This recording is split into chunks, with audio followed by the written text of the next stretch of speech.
All right, so this is Patrick Bach, executive producer from DICE, an old friend of mine. We just talked a few hours ago. Yes. All right, Patrick. So I got to play the game, like he said, for about 15 minutes, and I played with the other 63 players in the giant arena here at E3. And yeah, I sucked a little bit. I was kind of getting used to the controls for Battlefield 4, but first and foremost, everyone's talking about the skyscraper that crumbled, and it was one of those things that I had asked you, is that a timed map event, or is it player, and you said it was player driven, right? So how many of those things in each of these giant maps are player driven, like those kinds of climactic events that happen in the maps? Well, the goal for us is, of course, to have everything being player driven. We don't want to control your experience, but then again, since you have 63 other players, well, and then on top of that you have 2 commanders, right? So it's 64 plus 2 players, really. All of those players are adding and changing the map as you're playing it, and we have this concept called Levolution, where the collapsing skyscraper is just one part of it. Right. Other parts is, of course, the smaller things like normal destruction of walls, normal destruction of smaller buildings. You have doors opening, buttons to press, elevators to ride. Right. Yeah. Big and small things like that actually changes the gameplay as you're playing the map. Okay, let's jump into the gameplay actually right now, because I know you wanted to see how I played absolutely. as well. To make sure they don't suck. I sucked, like I said, I sucked a little bit. I was really under pressure. So basically what I noticed first is that a lot of the people with the vehicles, I know, immediately tanks are flying off buildings and stuff like that. That was the thing that, the scale of the Siege of Shanghai map is just, is massive, it's grand. And I felt like every single thing in the environment was all destructible, even more so than Battlefield 3. And it looks like that you guys really took pains to make Frostbite 3 completely destructible. Is that kind of how you went with it? Yes, absolutely. We actually agree that Battlefield 3 might have been a bit too stale. We had a lot of destruction, but not enough. So we tried to double down on that and really use the power of the Frostbite 3 engine. And you can see, the variety that you get from having a very dynamic world is quite amazing.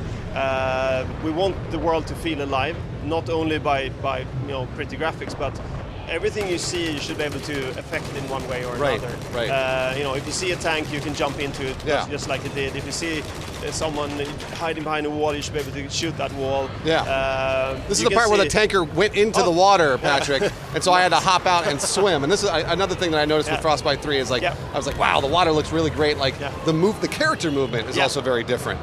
Water is interesting. We actually added a lot of stuff to the water. You can't see it really the waves here, but you can see it in single player demo. We have some really cool wave animations going on. So we simulate waves in real time, and we send that over network. So even if you are playing a multiplayer map, you can actually ride the same waves as your enemy, which is really cool. Also, for the infantry soldiers, when you end up in the water, we don't want you to be a sitting duck, so you can actually sprint swim. I saw that, I did that. You can duck underwater. When you crouch, you duck underwater, so you can hide from people. I didn't get to do that because I got shot in the water. There you go. You can just hide. And on top of that, you have you can defend yourself. You can use your sidearm while in water. So we're kind of enhancing. I didn't do that either. Man, what was I thinking? You need to go back and try it. Oh man, so that's where I died. And here's the thing. So I noticed when I died, and it was kind of one of those things that I was in that 64-player arena, and I looked up the commander mode that you guys have going on, and I'll just briefly touch on so here's sort of what commander mode looks like. It's we use the same interface for commander and the spawn screen and spectate. And you were saying you can play commander mode with the tablet, or on your PC, right? Absolutely, or on your consoles, of course. Okay, obviously, right. So do you need a Battlelog account? And do you have to own the game to play commander mode, correct? Yes, it's a part of the game experience. That's what I figured. You own the game, you get to use all the things that's in the game. Right, so even then, I guess sometimes somebody at home with a tablet could just jump into my game that I'm playing and be a commander, right? Yeah, so your friends can join you on whatever platform you're on as a commander. So. Oh, wow, that's really cool. All right, so the name of this map was Siege of Shanghai, is that what you called it? Yes. Siege of Shanghai had 2 flags on one side of a river, and I think 3 flags on another side of a river. And one of the important things, so there's a skyscraper burning right there. Yes. Now, this happened a lot during the map, and I was wondering if that meant the skyscraper was coming down. I wasn't sure which buildings were coming down, which ones were. Is there a way to tell or no? Well, destruction is of course a core part of the game, so yeah. you want things to be destructible, but then again, if everything can be destroyed, it's really hard to control the experience for the players. So we kind of pinpoint what you can and what you can't destroy, because if all the skyscrapers could come down, people would spend a lot of time doing only that. I was worried. I thought buildings were coming down all over my head. I wasn't sure. Sometimes they are, so you should be worried. All right. But the goal here is the biggest building in the area is of course the one that you can take down. Gotcha. And you need some heavy weapons to do that. Of course, you need to pound it for some time. Yeah, I was going to say, how do you do that? Like, what do you use C4? Do you use tanks? You can do whatever you want. It has the supporting pillars on the actual building that you can see quite clear. You can't see it here on the map. Can of course be taken down, and when you take all of them down, the building starts to crumble.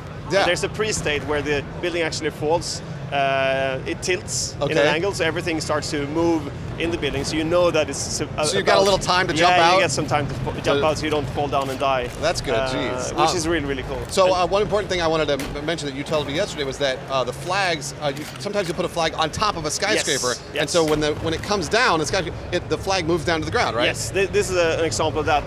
So the C flag up here is on top of the skyscraper, and when that falls down, the flag moves down onto the ground, into the pile of rubble that is left of the building, which is really cool. So I mean, it's a dynamic map, basically, where things are constantly changing. Yeah, and this is the whole evolution concept, where things evolve as you're playing the map. Right. Also, now obviously we've all seen tanks from Battlefield 3, but I wanted to kind of touch on what new vehicles you had besides the tanks. So what we're doing is we're actually looking at both the US and the Russian army and giving them new vehicles. Cool. We're replacing the Humvee with the MRAP, etc., etc. We're also adding the Chinese army, which means a lot of cool gear. All right, and I know you can't get into details, but you can see some of them on this map, which is really, really cool. This is me failing at the first helicopter. It was inverted. This is why I couldn't fly the thing, because I flew it straight into the ocean. Oh, so it's the game's fault. It was the game's fault. Okay. It was the game's. It wasn't me. No, that was actually just bad. And now you're fixing it. Yeah, it was bad piloting. I felt really bad. But it was one of those things where later on, I'm hoping we get to the part in the gameplay where the dust cloud comes from the actual fallen skyscraper, because I was flying my helicopter around through the dust cloud. What other graphical improvements? Because I noticed Battlefield 3 and Battlefield 4 look pretty similar, because Battlefield 3 looked great, and I feel like that's a compliment to Battlefield 3, but it's more the scale now, right? Yes. It's more just it looks like more people, 64 players on the map. The maps are just generally larger, so that's kind of what Frostbite 3 allowed you to do, right? Absolutely. Frostbite 3 gives you a lot of cool tools to play with. Scale is one. We're able to build bigger maps and have more. It's not big empty landscapes. It's like this map is filled with stuff. It's really cool. You can see here flying helicopter through the buildings. Through buildings. Barely. I was barely making it. I think I hit this one right here.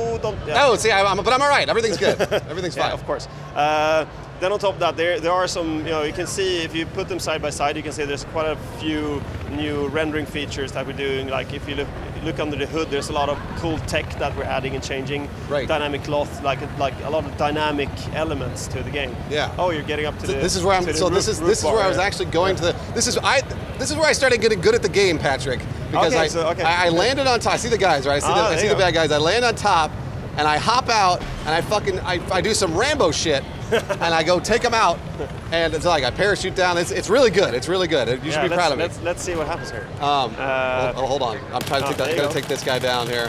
That's good. Yeah. I also noticed that the weapons there's a little more kick, a little more recoil, and there's not as much damage. I know, at least that's from what I noticed. I know it's a pre-alpha I was playing. Yeah, we turned it down a bit for the E3 demo because we don't want people to die all the time. That's why. We also have the hardcore mode, etc., etc. So the game can be as fast as you want it to be. Right. In general, we wanted it to. We're testing out some new balancing things and looking at the overall balancing of the game. You see the MRAP.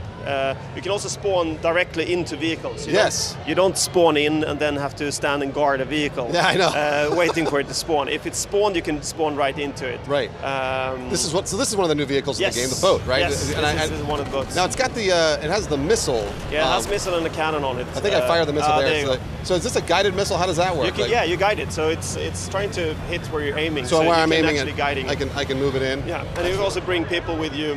Right. And now you're trying to escape the city, which is no. I was going back. I just got scared. I saw some bad guys. Now I'm going into and this is really cool when you actually start to meet other boats. Then it starts to get really interesting. I think I ended up doing that. And you can also, when you bail this, you can actually bail directly into jet ski, which is really, really cool. I do that too. Oh, you do that? I bailed out and I got scared again. Yeah. So you want the mix of bigger, slower, and more powerful vehicles, and then have small, agile, like escape pods, if you want to call it that. Right. So you have a good mix of speed and power on the same map, because that creates a very good battlefield experience. Can you give us an example of other escape pods that are in other vehicles besides the boat? Well, we have smaller vehicles. We have some. Well, I shouldn't talk about other vehicles that are on. That's all right. You don't have to. That's all right. We have other smaller vehicles that are really fast. That you can that sort of attached to other larger vehicles. Not attached, but available around the bigger ones. Okay. You drove it up on. So now I'm in the jet ski and I didn't even realize it. Watch, and then this is great. I forgot about this. Oh, so you're going to run. I forgot about that. You're gonna get a roadkill. Oh, I'm gonna get a roadkill. I can feel it. Oh, that's so good. That guy's done. Yeah, we should probably change the road to to water kill. Right? Yeah, he was having a bad day. I felt bad for him. Are there any tips that you have for people that are playing on 64-player maps? Because we had 32 in Battlefield 3, and now we've got on console and PC. Yes, we have 64-player on the next-gen consoles. Yeah, the next-gen consoles, right? What kind of tips do you have for people that are playing in these 64-player maps? Because to me, it was always oh man, I'm not sure how to just jump into a battle and play strategically. I think it's like any other game at its core. If you're good at the core mechanics, running and shooting, of course that helps. Yeah. But the cool thing with Battlefield is that if you're a smart, clever guy, that will add a lot of value to your gameplay. You can also play a supportive role, of course, and help the other guys to win. I think the general tip is to think before you do. That's the way I play. And try to outsmart the enemy rather than going head on with a tank. Not very clever. You could do it. I wouldn't recommend it. All right, well that's okay. But in general, if it's a smart tactic, you will notice quite quickly if it works or not. Right. But then again, there's so many things you're able to do, so you can easily find the tactics that works for you in this special situation.